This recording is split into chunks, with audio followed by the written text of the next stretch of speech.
Bhagavad-gītā As It Is, by His Divine Grace, A.C. Bhaktivedanta Swami Prabhupāda. Chapter 12, Devotional Service.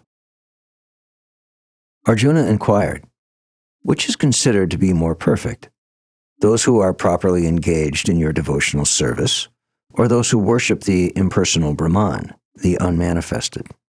The Blessed Lord said, he whose mind is fixed on my personal form, always engaged in worshiping me with great and transcendental faith, is considered by me to be most perfect.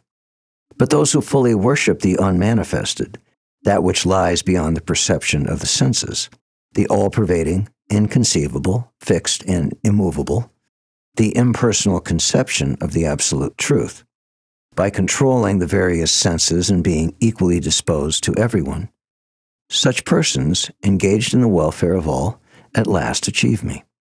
For those whose minds are attached to the unmanifested, impersonal feature of the Supreme, advancement is very troublesome.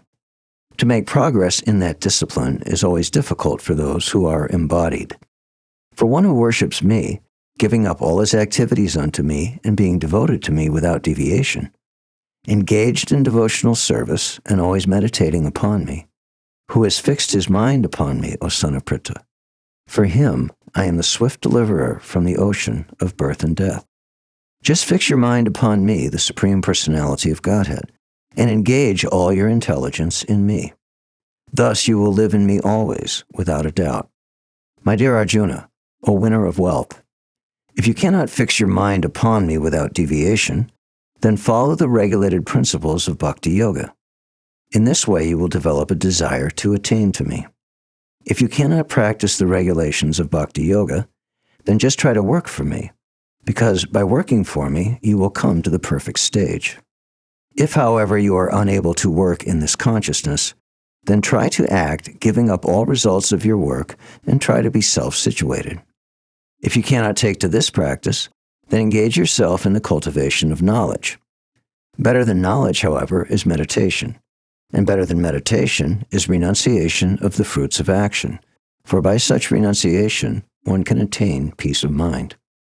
One who is not envious, but who is a kind friend to all living entities, who does not think himself a proprietor, who is free from false ego and equal both in happiness and distress, who is always satisfied and engaged in devotional service with determination, and whose mind and intelligence are in agreement with me, he is very dear to me.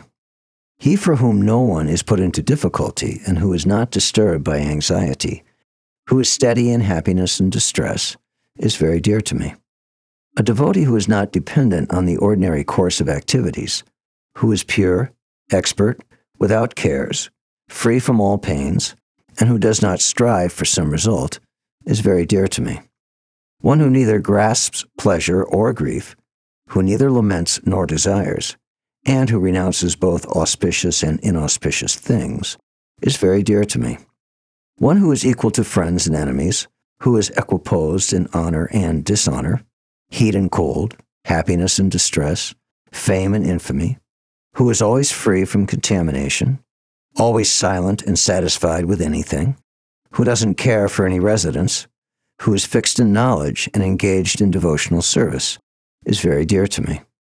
He who follows this imperishable path of devotional service and who completely engages himself with faith, making me the supreme goal, is very, very dear to me.